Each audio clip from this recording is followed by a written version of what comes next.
Todos, para todas. Estamos iniciando mais uma aula de biologia. Nós estamos trabalhando com a apostila 5. E na aula de hoje, o filo plateuminto, que está na página 46. Então, a partir de agora, nessas próximas aulas, essa semana e a próxima, nós vamos estar trabalhando com vermes. Quando eu falo em euminte, então a palavra euminte significa verme. Plate, pode lembrar, por exemplo, de platô. Plate significa achatado. Ou seja, os plateumintos, ou plateumintes, corresponde a um grupo de vermes cujo corpo é achatado.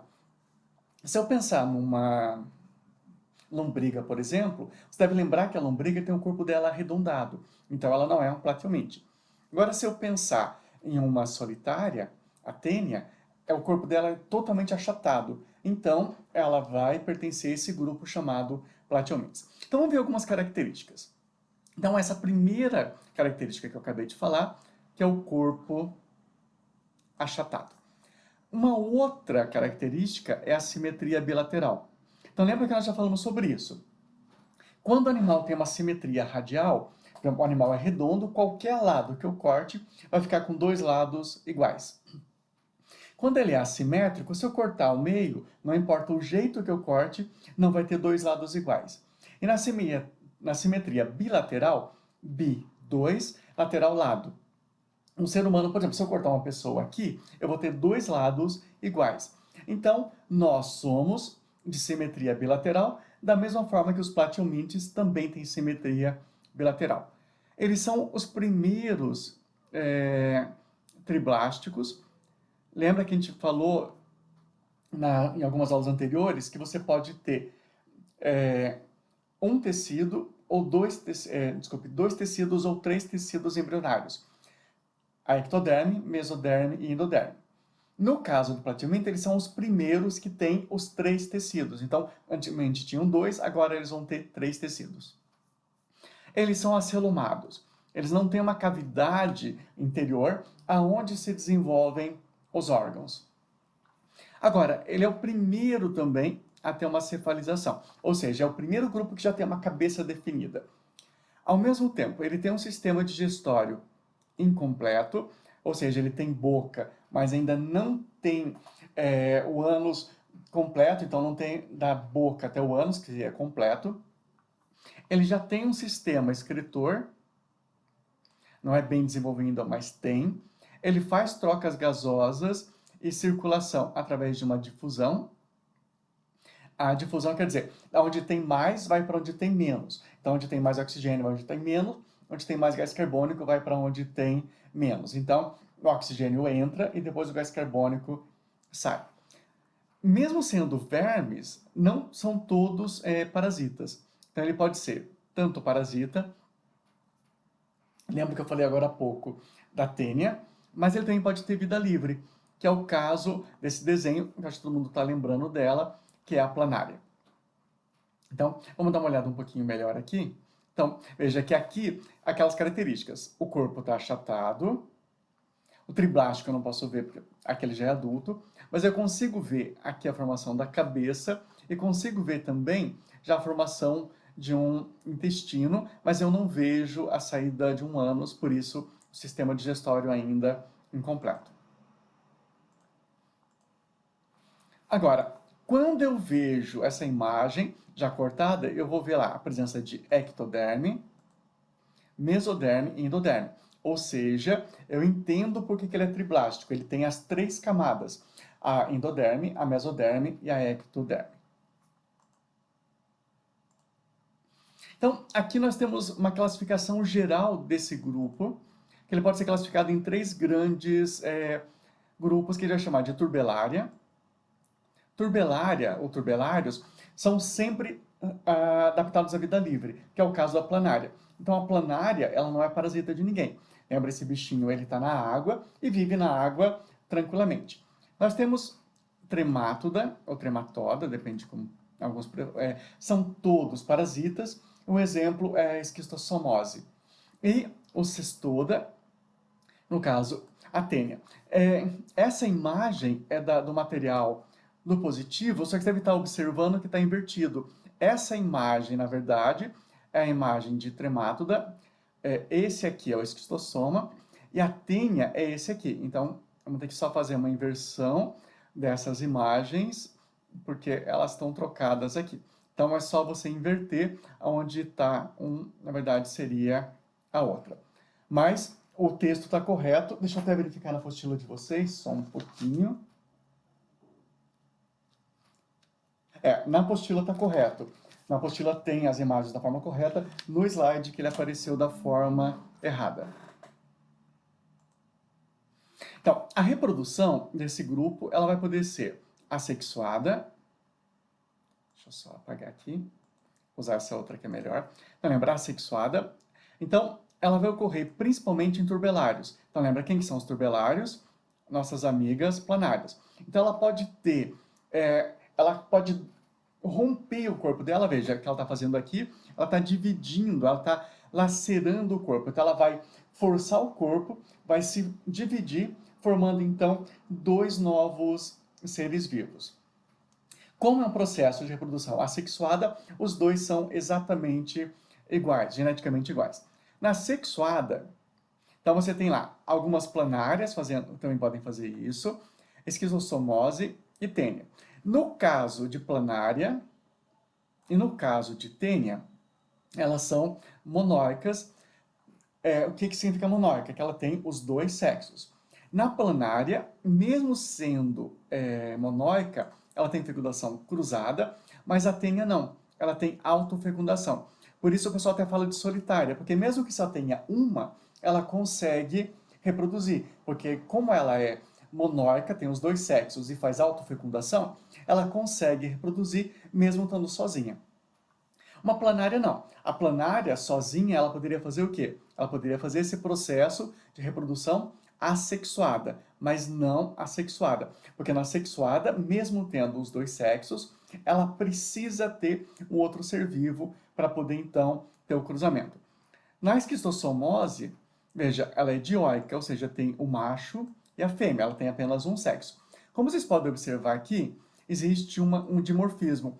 Você tem o macho e a fêmea com formatos de corpo diferente. Então, a fêmea ela vai viver dentro do corpo do macho e vão se reproduzir formando ovos. Esses ovos formam larvas e depois essa larva leva à formação de um novo ser vivo. A gente já vai ver esse ciclo todo. Então, quando a gente fala em esquistossomose, é uma doença provocada por um animal chamado Esquistossoma mannsoni. É uma doença bastante importante. Então, vamos dar uma olhada nessa doença. Então, aqui nós temos uma pessoa e essa pessoa está contaminada. Como ela está contaminada, ela vai eliminar pelas fezes os ovos. Então, está aqui. Então, nós temos aqui a pessoa contaminada e ela elimina, então, esses ovos. Esses ovos, eles vão cair na água e caindo na água, ele vai formar uma larva e essa larva, ela tem cílios. Então, por isso que eu digo que ela é uma larva ciliada. Então, como essa larva tem cílios, como ela é ciliada, o que ela vai fazer? Ela vai poder nadar e nadando, ela vai chegar em um caramujo que se chama bionfalária. Então, ele vai penetrar nesse caramujo, que é a bionfalária, e para fazer isso, chegando lá, ela perde... Só apagar aqui. Ela vai perder esses cílios, então vai formar um esporocisto. E desse esporocisto vai nascer uma larva chamada cercária, que tem uma cauda bifurcada. Ou seja, esse tipo de cauda aqui, dividido em duas partes. Então, vamos apagar aqui, porque ele vai aparecer depois. Então, o que a gente tem até agora? Uma pessoa contaminada, essa pessoa contaminada liberou os ovos pelas fezes, os ovos formaram uma larva ciliada, essa larva foi para dentro do caramujo, o caramujo então formou uma nova larva que agora tem essa cauda bifurcada, E essa larva, então, ela vai penetrar na pessoa de duas formas. Ela pode através da pele, ou mucosa, ou ainda, claro, para que aconteça isso, ela vai ter que entrar em contato com essa água que está contaminada, ou seja, para que aconteça isso, a pessoa tem que entrar em contato com a água onde tinha esse caramujo. Então, se você estiver em um rio onde tem esse caramujo, um lago, e entrar nessa água, se esse caramujo estiver contaminado, ele vai liberar essa larva, e essa larva então pode passar para você. Por último, essa larva, que é essa cercária, ela vai para dentro do nosso sangue, porque ela vai passar pelos vasos sanguíneos, vai até o sistema hepático, e então ele vai fazer com que a pessoa desenvolva uma doença chamada esquistossomose, que também é chamada por muitos como barriga d'água, porque devido à inflamação do fígado, a barriga vai ficar maior.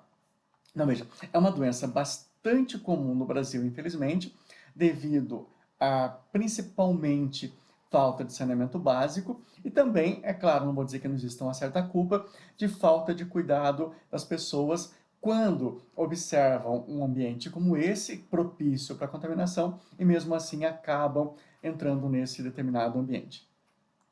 Outra doença bastante comum é a teníase, e além da teníase, uma outra que também está diretamente relacionada, que é a cisticercose. Então, qual que seria a diferença de teníase e de cisticercose? A teníase é quando eu desenvolvo, ou o animal desenvolve, o verme adulto. Então, eu vou chamar isso de teníase. Então, a teníase, eu tenho que ter o verme adulto dentro do meu intestino. Quando eu não tenho o verme adulto, mas sim a forma larval, então vai ser chamado de cisticercose. Para que a pessoa pegue a teníase, ela vai ter que comer o cisticerco, ou seja, ela vai ter que comer a larva. Para que ela pegue a cisticercose, ao invés de comer a larva, ela vai ter que comer o ovo. Então, existem duas possibilidades. A pessoa pode acabar ingerindo a larva ou pode ingerir o ovo. Se a pessoa ingere o ovo, ela desenvolve cisticercose. Se ela ingere a larva, ela desenvolve a teníase. Esse exemplo que tem aqui, nós temos os dois. Então, vamos começar por aqui. No nosso número 1, então você tem aqui. Então, no número 1, o que a gente vai ter? Os ovos eliminados pelas fezes humanas, ou seja, essa pessoa está doente e eliminou pelas fezes o ovo. O porco veio e ingeriu essa fezes, ou possivelmente os ovos, não necessariamente as fezes, porque as fezes podem cair no local, a chuva pode vir, leva os ovos com essa fezes totalmente dissolvida, isso cai em cima de um alimento aonde o porco vai ingerir, e ele então come esse ovo. Então lá, por exemplo, o ovo estava no capim. Esse ovo, então, se desenvolve dentro do porco, formando o cisticerco. Ou seja, esse porco agora está com cisticercose. Se fosse uma pessoa, a mesma coisa. Ah, mas a pessoa não vai comer fezes. Ok, mas imagine que essas fezes, elas contaminaram a água, essa água foi para uma verdura, por exemplo, e você não lavou direito a verdura. Quando você come essa verdura, que não está bem lavada, não está higienizada, a pessoa então ingere o ovo, formando uma cisticercose. A cisticercose ela pode ficar no músculo, mas pode ir até o sistema nervoso. Dependendo do local onde ela estiver, pode ser até necessário cirurgia para poder resolver esse problema. Voltando ao caso do porco, então o porco comeu o ovo, desenvolveu o cisticerco, formando a cisticercose. Então essa carne do porco, ela tem dentro dela o cisticerco. Por isso dizem que precisa comer a carne de porco bem cozida. Porque cozinhando bem, caso ela tenha o cisticerco, esse cisticerco vai morrer com o calor. Então, mesmo que eu coma a carne contaminada, eu não desenvolvo a doença. Se a pessoa comeu a carne, mas ela não foi bem cozida, vai acontecer o quê? Ela se contamina, então essa contaminação, ao chegar no intestino, vai formar um verme adulto, que é a tênia. Então, como você pode ver aqui, essa tênia ela vai amadurecer dentro do corpo. Lembra que ela é monóica, ela tem os dois sexos, e lembra que ela não precisa de fecundação cruzada, ela consegue fazer sexo com ela mesma. Ou seja, ela vai começar a formar esses anéisinhos, que são as proglotes, e dentro desses anéisinhos ela tem ovos. Então esses ovos, quando a pessoa for ao banheiro, quando ela fizer as fezes, vai eliminar essas proglotes junto com os ovos. Então, caindo no ambiente, pode contaminar um novo porco e iniciar todo um novo processo. Quando a gente fala de porco, eu estou falando da Taenia solium. Se a contaminação for feita pelo boi, ao invés de solium, a doença vai ser provocada por uma tênia chamada Taenia saginata. Então, é muito importante que a gente sempre lave as mãos, lave os alimentos para não ingerir o ovo e não ter a cisticercose. E muito importante que a carne seja bem cozida para que nós não tenhamos a teníase. Claro, hoje a carne, tanto de boi quanto de porco, ela passa por todo o processo de inspeção. Deve ver que muitas vezes ela vem com aquele carimbo, na verdade toda vem com um carimbo de inspecionada. Então, a possibilidade de adquirir a tênia é muito menor. Mas, mesmo assim, quanto melhor cozido, para a gente seria melhor, porque isso vai evitar futuros problemas de saúde. Vocês têm agora algumas atividades para fazer e na próxima semana nós continuamos com outro grupo de vermes, que é justamente os vermes que não são mais achatados, mas os arredondados. Então, na próxima aula, em vez de plateuminto, a gente vai estar vendo os nemateumintos. Uma boa semana e até a próxima.